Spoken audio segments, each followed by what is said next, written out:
Bonjour à tous et bienvenue pour ce nouveau numéro du 7-8 Culture et tout de suite le sommaire de ce mercredi 5 octobre.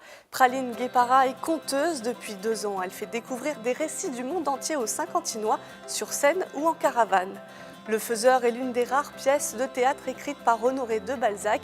L'œuvre a été mise en scène par les Tréteaux de France, une troupe de théâtre et Centre national dramatique.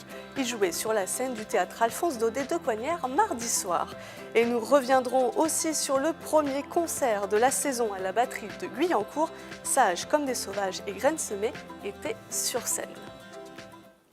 Un conte populaire et de tradition orale sans date connue et anonyme, Praline Guépara en a fait sa vie. Cette conteuse a entamé sa 2e résidence avec la ferme de Bel-et-Bas.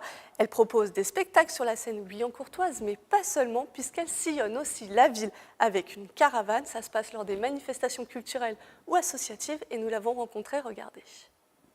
Une petite caravane rouge, mais un grand voyage. Voilà ce que propose Praline Guépara. Avec de petites histoires de 10 minutes, elle vous invite dans sa petite bulle, dans son imaginaire. Chacun va où il veut, c'est ça qui est bien dans la caravane. Contrairement aux avions où on a une destination commune, ici, moi, je propose une histoire et chacun fait le voyage qu'il souhaite, ou pas. En résidence depuis la saison dernière à Guyancourt, Praline Guépara s'inspire de ses rencontres pour composer. Sa découverte du conte remonte, elle, à ses études en ethnolinguistique. Cric, Yécric, cric, Yécric. Ah, voilà. Là, les oreilles sont bien en face des trous. J'ai fait une thèse sur des contes que j'ai collectés au Liban au beau milieu de la guerre civile, fin des années 70, début des années 80. Et voilà, j'ai attrapé le virus verbalement transmissible et incurable.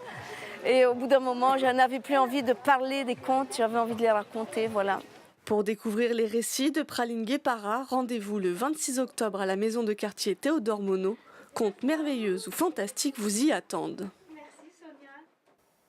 Le mardi 4 octobre, le théâtre Alphonse Daudet à Coignères accueillait les Tréteaux de France. La compagnie itinérante et Centre dramatique national jouait Le Faiseur, l'une des rares pièces écrites par le célèbre écrivain français Honoré de Balzac. Si elle a été conçue en 1840, en parlant de dette et de spéculation, elle n'a jamais été aussi actuelle. Regardez. Ne suis-je pas supérieur à mes créanciers? J'ai leur argent, ils attendent le mien. Devoir est payé, d'accord. Mais devoir, en se sachant hors d'état de s'acquitter, je n'ose pas vous dire ce que j'en pense. Monsieur Mercadet est banquier, as de la tromperie, il gère l'insistance de ses créanciers, mais cette fois, il est acculé. C'est le monde des affaires qui est en train de naître à ce moment-là, et le monde des affaires, des affairistes, et surtout, moi ce qui me plaît beaucoup dans cette pièce, c'est toute la dimension qui est très liée à l'excitation du jeu. En fait, le faiseur, que joue Bruno Cadillon, personnage de Monsieur Mercadet, donc s'appelle le faiseur, et surnommé le faiseur, mais c'est un grand joueur addictif. Et ça parle de l'emprise qu'on peut avoir sur les autres. Voici copie du procès-verbal de saisie de notre mobilier.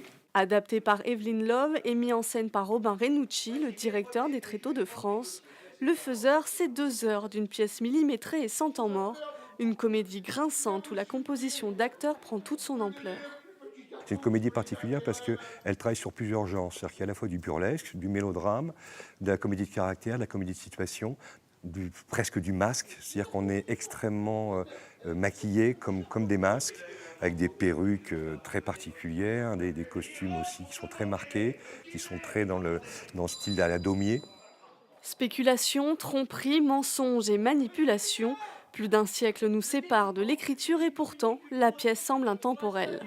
Il y a énormément de matière dans le texte de Balzac qui est très riche, qui est vraiment extraordinaire. Il faut imaginer qu'il l'a écrit en 1840 et que c'est un texte qui est complètement moderne. Quand il y a eu l'affaire Madoff, là, il y a quelques années, le Faiseur, ils l'ont ressorti et il y avait marqué l'affaire Madoff écrite par Balzac en 1840. C'est pour dire comme il était vraiment visionnaire. Avec de l'énergie et du rocambolesque, Monsieur Mercadet n'a pas fini de nous interroger sur un problème de société. Si je n'avais pas pour toi le cœur plein de reconnaissance, il y a longtemps que le créancier aurait tué l'ami. Tout a ses limites dans ce monde. Ils ont joué dans une fan zone lors de l'Euro 2016. Sages comme des sauvages sont passionnés de voyage et donnent à leur composition une couleur internationale. Ils étaient sur la scène de la batterie à Guyancourt vendredi dernier et nous les avons rencontrés. Regardez. Donne-moi un récit à porter sur le dos, les si jolie la face de misère et chante là aussi. Du folk bâtard, de la musique, des antipodes, c'est leur propre définition. Sages comme des sauvages, c'est une musique cosmopolite, involontaire. On n'est pas contre, on est content de faire ça, mais ça s'est fait vraiment par hasard. Mais comme nos vies, quoi. Enfin, moi, ma mère est américaine, mon père est français et j'ai grandi en Grèce, donc déjà, ça fait 3 identités que j'ai pas choisies, hein, c'est comme ça. Et puis Ismaël, c'est un peu pareil, ça s'est baladé partout. On récolte un peu ce qui nous plaît et on le mélange à nous. Ouais. Des identités diverses, du bouzouki grec au cavaquinho brésilien. De leurs influences éclectiques, ils écrivent et composent au gré de leurs rencontres et de leurs voyages. Pour une fleur juste née, bien si tu parlais cela pour moi, consoler. Par exemple, ce soir, on est en quatuor et alors on a trouvé une bassoniste en covoiturage, ça c'est Ava. Et moi, j'ai trouvé un Mexicain à Bruxelles qui joue de plein d'instruments bizarres. Voilà. Après, c'est pareil, tu t'entends bien, tu fais de la musique, tu vois si ça marche. Y a pas, on essaye de pas se dire, tiens, il faudrait qu'on ait une basse, une batterie, une guitare et un clavier pour faire un truc.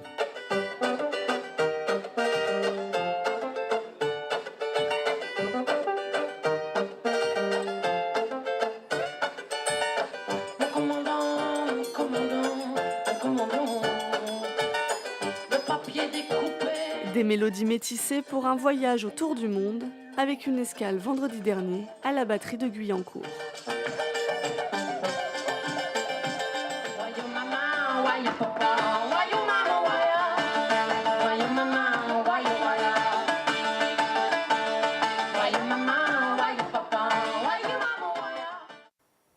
Et lors de ce même concert, la première partie était assurée par Graine Sémé. Le groupe créé au début des années 2000 propose un style musical à mi-chemin entre les chansons des îles de l'océan Indien et le rock électro.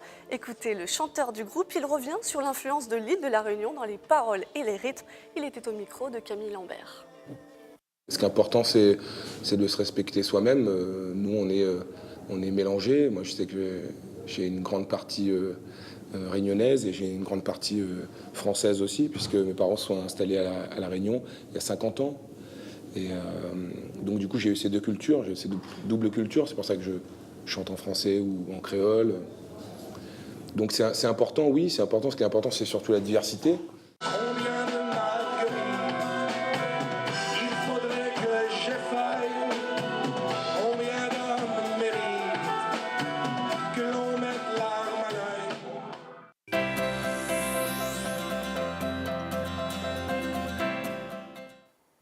On prend maintenant la direction des Clés-sous-Bois, puisque cette semaine, le coup de cœur du professionnel, c'est Cyril Haddad de l'espace Philippe Noiret.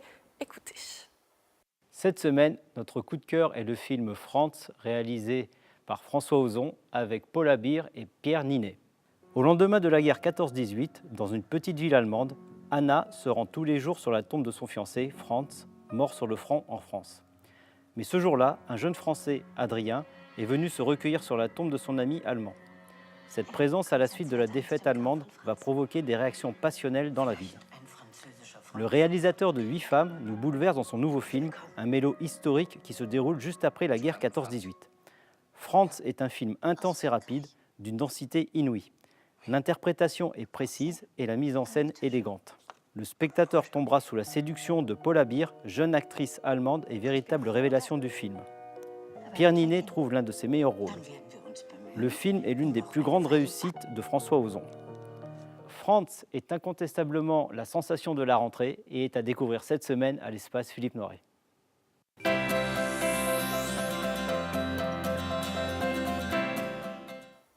Et comme chaque semaine, plusieurs dates culturelles à noter. Le 17 octobre, sur la scène du Prisme, vous pourrez découvrir Avishai Cohen Trio. Des places sont d'ailleurs à gagner avec TV Fil 78. Toutes les informations sont sur la page Facebook de la chaîne et vous avez jusqu'au 10 octobre pour participer. Et si jamais vous ne pouvez pas voir le concert, il sera diffusé sur notre antenne. Regardez cet extrait.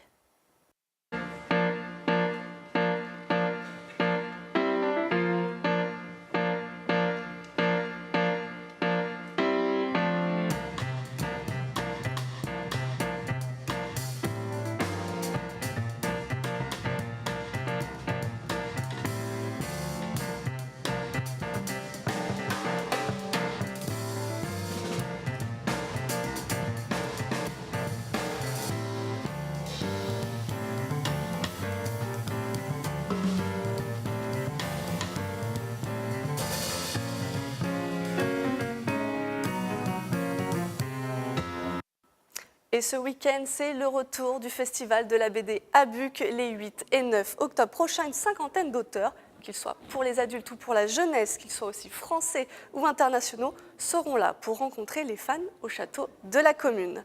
Et pour les amateurs de danse, c'est le ballet de l'Opéra de Lyon qui se produit les 6 et 7 octobre au Théâtre de Saint-Quentin-en-Yvelines. Ce sont 2 soirées pour découvrir ou redécouvrir Lucinda Chal, une grande figure de la danse contemporaine. Regardez cet extrait.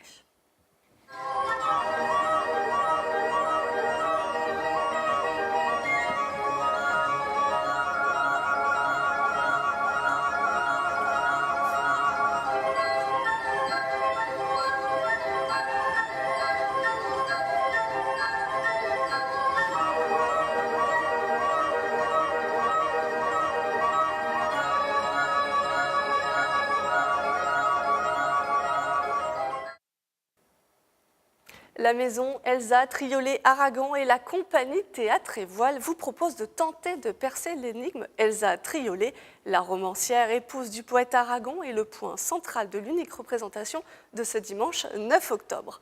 Et on termine ce magazine avec un dernier rendez-vous, c'est le 14 octobre avec l'auteur, compositeur, interprète Thomas Fersen. Il lancera la saison du Scarabée de la Verrière. Avant d'écouter un extrait, je vous souhaite une très bonne soirée et je vous dis à mercredi prochain.